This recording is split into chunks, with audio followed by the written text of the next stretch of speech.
loves, welcome back to another video. In today's video, I'll be sharing with you guys 5 tips to creating a budget in 2024.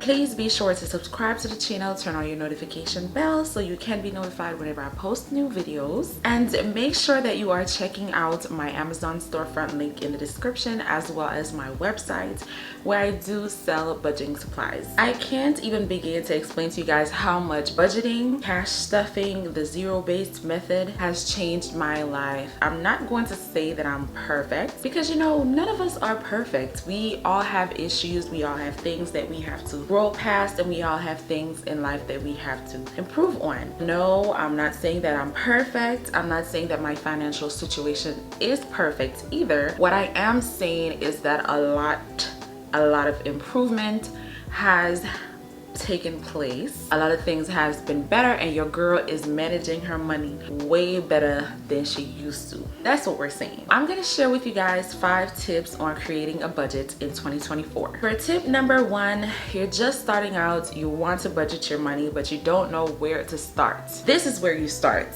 First things first that you want to do is make a list of all your income. Wherever you're getting your money from, you want to make a list. If you have side hustles, if you have YouTube, if you have Amazon storefront, if you have a part-time job, full-time job, every single where that you are earning income, you want to write down all of those sources. We need to know, honey, where is our money coming from? In order to know where to put the money and where the money is going, we have to first know how much is coming in. Next to each income source, you want to list the amount that's coming in and how frequent is that amount coming in.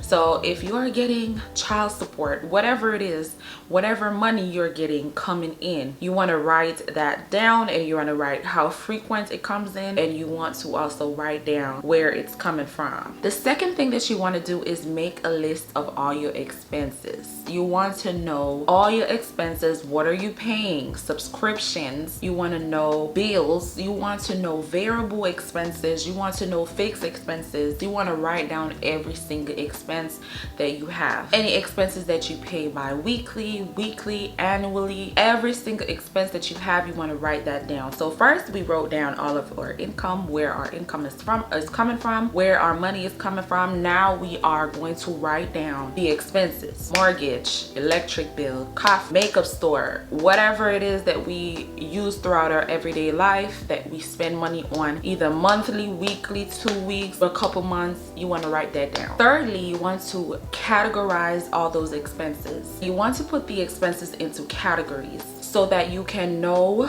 where or what is taking up the most of your money, and that's how you're going to know where to cut down. That's how you're going to know where to make adjustments and think about ways in which you can adjust in that situation. So for example, categorize like under food, groceries, you want to put things like coffee. You know, you want to categorize your expenses. When you categorize this and you look back on 2 to 3 to 4 months bank statements, you can make a list and you can see where you are spending majority of your money. Now that's something that you have to do in order to manage it. You can't just get up one day and be like, okay, today I'm going to manage my money. It don't work like that. You can't manage something that you don't know where it's going, what's coming in. So this is why these steps are very important to create a budget that works best for you. So categorize those expenses, check to see where majority of your money is being spent, and then let's move along. In the 4th position, you want to create the budget. So now that we have known where our income is coming from, now that we have written down our expenses and we have categorized them, now we have a lot more information prior to doing all of this, right?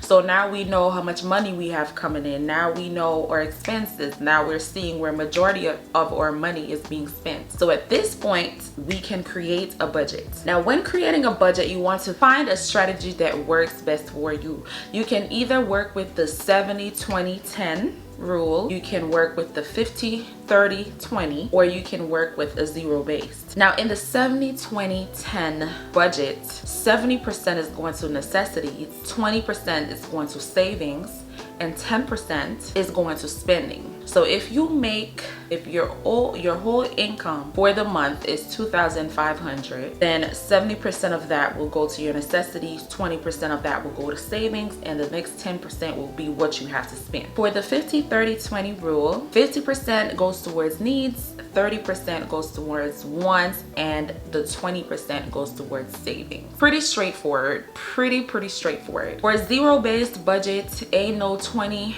50, 30, or 70%. You are going to budget that money down to the T, basically, is what's going on here.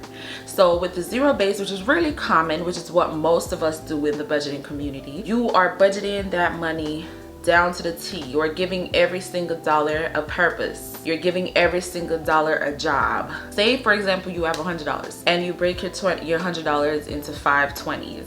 You are putting each 20 in a place. You're giving each 20 a assigned specific place to be. So you put $20 into towards phone bill, $20 towards groceries, $20 towards, just examples, $20 towards spending, $20 towards eating out, $20 towards coffee. So then out of that $100, you literally have zero remaining because you have given each dollar a job, a specific place to be. You have given each dollar a job. So that's basically with the zero-based budget. It's no percentage of cash left that I can say, okay, I have 10% of the $1,000 I'm about to spend.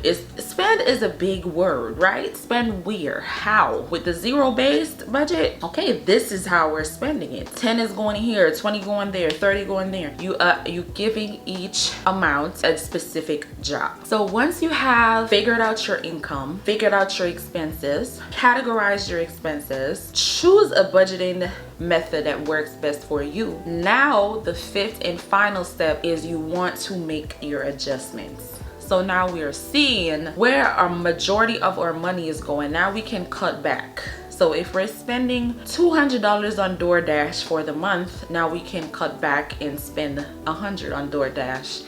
We can allocate probably the extra $100 somewhere else. If we have been spending $300 on outfits for the month, these are just examples. Now we can cut back on outfits. Probably let's spend $150, and we can now put the extra $150 towards different things, whether needs or towards savings. Now that we've seen where majority of our money is going, we can make the necessary adjustments and we can work on bettering our financial situation. And that's how you create a budget. It's really easy. Anyone can do it, and I do recommend it because I could tell you guys stories. I could go on and on and tell you stories how bad I was before I've decided to budget. Now I'm never broke. Coming from days where I know myself to be a spender, a big spender, like a big legit spender. Now to see me on the path that I am on, it's mind-blowing. It feels good. I have not been stressed. I have not been depressed. Because we all know, even though they say that money is the root of all evil, we need money in this world to survive. We all know that, right? And being financially stable can clear our minds and give us the ability to live comfortably. No matter what people say about it, it's true. Being financially stable allows us to live comfortable, allows less stress, allows less depression, give us the ability to be free spirits and free minds and be happier. Having your finances under control will change your life, will change your situation. And you don't have to be making a whole bunch of money to budget. It doesn't matter how much money you are taking in, as long as it's budgeted correctly and budgeted, you put that effort in, you will get the results. Trust. Thank you guys so much for watching this video. I hope I was able to shine a little light somewhere on your life. I'm glad that you watched this to the end. Thank you so much. If you like more content like this, budgeting content and cash stuffing videos, then go ahead and subscribe to the channel, turn on your notification bells, comment, share to family and friends, and be a part of the Baddie gang. Until next time.